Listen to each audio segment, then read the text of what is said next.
Nous abordons la deuxième partie de Jean chapitre 8, verset 11. Va et ne pêche plus. Est-ce que c'est possible de vivre sans péché?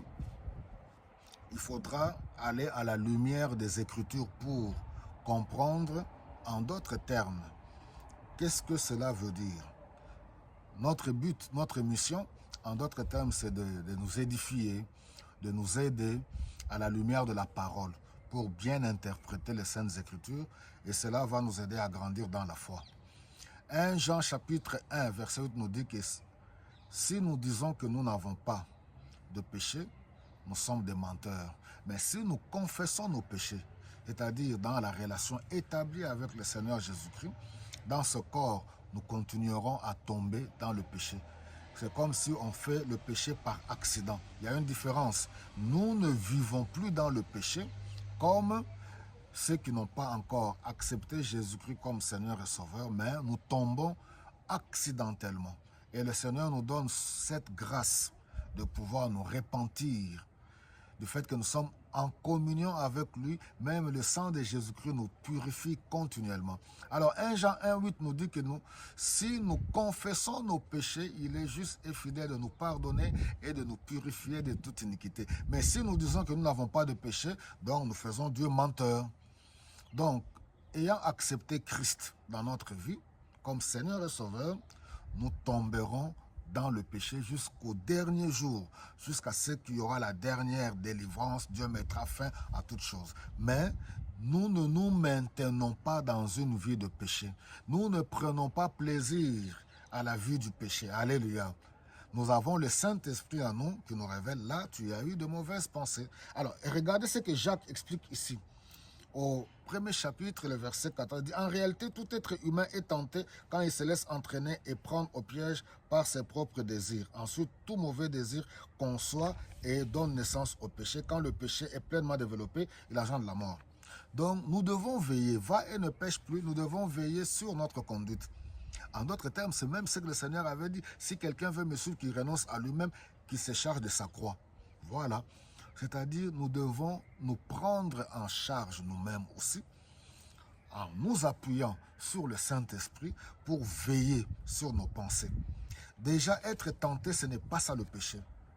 Parce que nous sommes dans la chair, nous serons tentés. Nous avons des passions, nous avons des désirs. Ce sont ces choses-là que nous devons traiter radicalement, nous opposer à elles, à toutes ces choses. Il y a une lutte dans notre corps, dans nos membres. Et c'est pour cela que nous devons résister et refuser ces choses-là pour que ces choses n'engendrent pas le péché et que nous ne tombions pas dans le péché. Regardez, il y a pas mal d'exemples. Romains chapitre 8, verset 13 nous dit par exemple, nous sommes appelés à ne pas vivre selon la chair. Si nous vivons selon la chair, nous allons mourir. Mais nous devons marcher selon l'esprit. Si nous marchons selon l'esprit, nous avons la vie. Colossiens chapitre 3, verset 5, lui nous dit, nous sommes appelés à faire mourir les membres qui sont sur la terre, l'impudicité. C'est-à-dire, il y a notre part à nous. C'est ça, porter notre croix. Il y a notre part. Le Saint-Esprit est là pour nous aider, mais nous devons y travailler.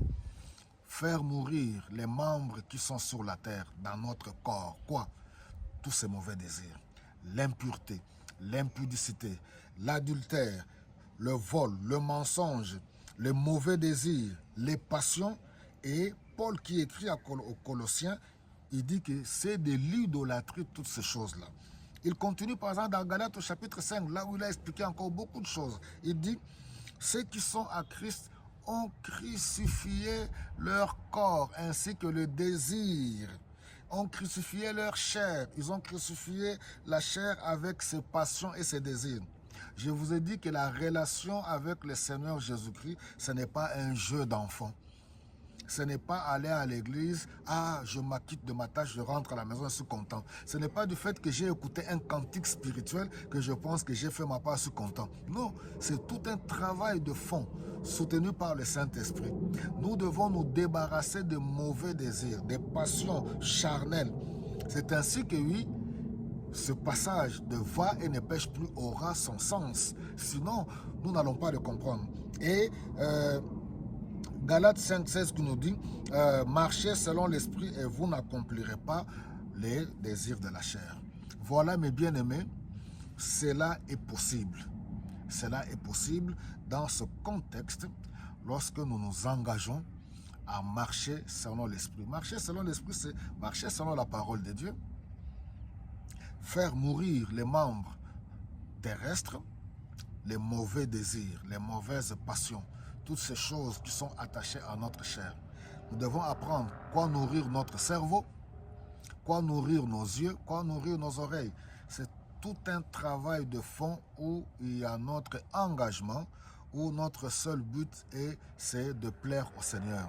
Ces choses-là, on ne les fait pas par contrainte. Sinon, beaucoup de gens, ils se disent enfants de Dieu et ce passage a toujours été mal interprété.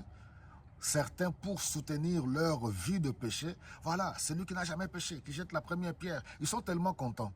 Voilà, donc que le Seigneur vous bénisse abondamment.